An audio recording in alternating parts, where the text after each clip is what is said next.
Hi, welcome to my diary. Tayo ay mag-prepare ng broccoli sa ating mamayang iluluto. Tinatanggal ko yung yung ganyan lang. Tanggalin ko yung as in yung hanggang dito.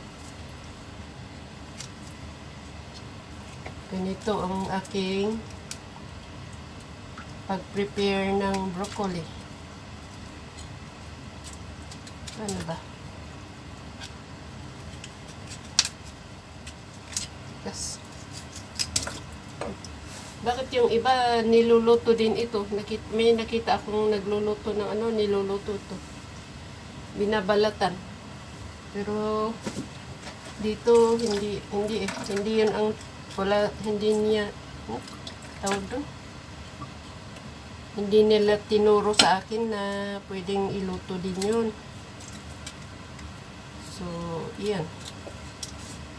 Ako'y sumusunod lang naman sa kung ano ang instruction ni Bossing.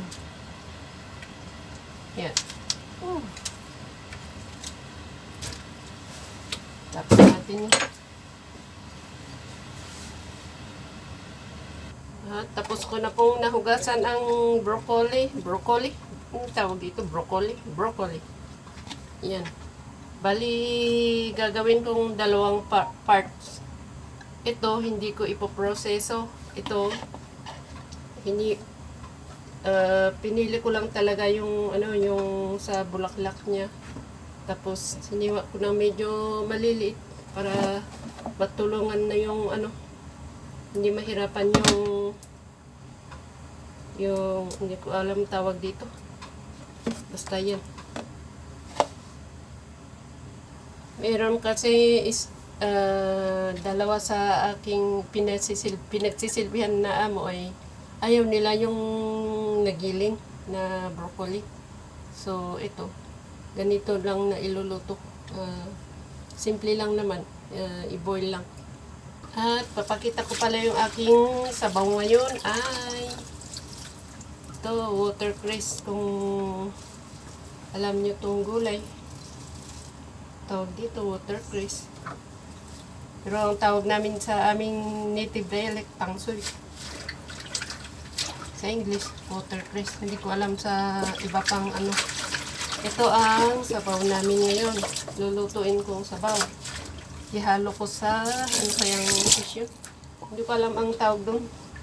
Hindi ko alam tawag sa Tagalog ito. Basta sa akin tawag ko dalag. Yan.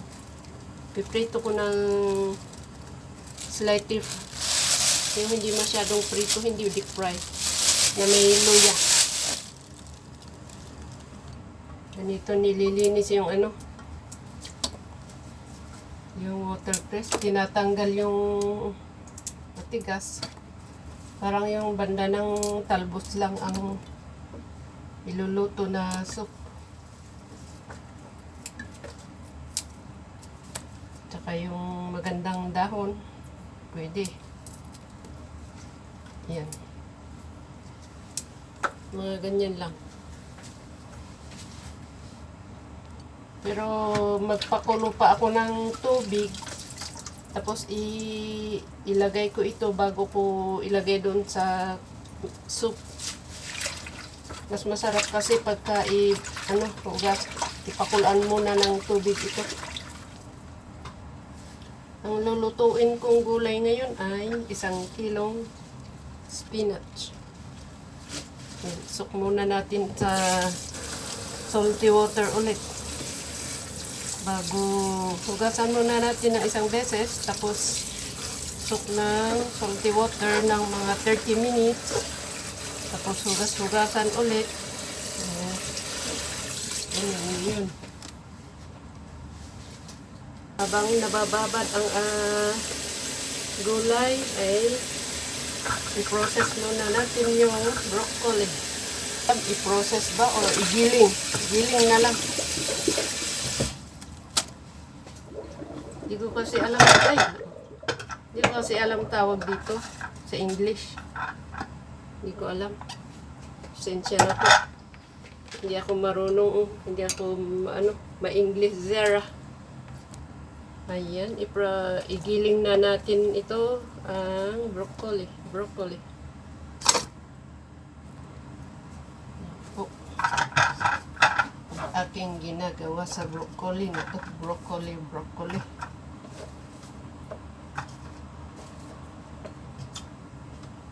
Maganda sana kung minsanan yung wala yung hindi, ayaw ng ganito, ayaw ng ganyan. Para isahan yung lulutuin. Hindi eh. May ayaw ng ganon, may ayaw ng ganyan. Kaya, yan. Dalawang, imbes na yung isang putahe, dalawang klaseng luto.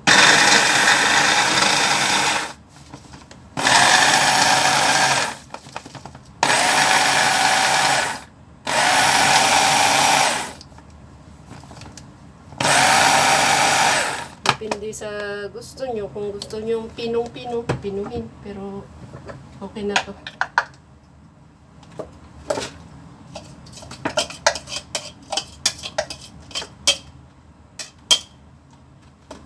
Meron pa akong papakita ko lang. Ganyan ko siya. Ayan. Giling ko yung iba.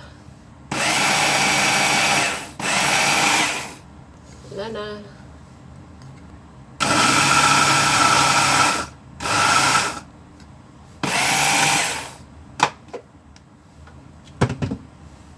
Ganyan siya.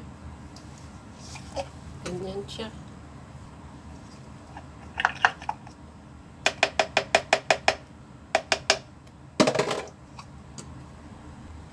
Ang dami yung bali 1.5 na ulo. Malaki kasi. Kaya, yan. Dumami tuloy. Madami. Okay, ayan lang muna guys. Next time ulit. Dahil lilinisin ko pa ang dami kong gagawin. 1 kilo, ang dami. Marami pa akong gagawin dito. Linisin ko yung tanggalin ko yung kailangan medyo pantay dito sa puputulan ko to kasi hindi naman pwedeng mahaba. Maganda yung ganyan lang. Okay, thank you so much sa panonood. Ito lang naman ay pag nalinis na, pag na ready na, igigisa lang naman sa bawang. Yan. Thank you. Thank you sa support.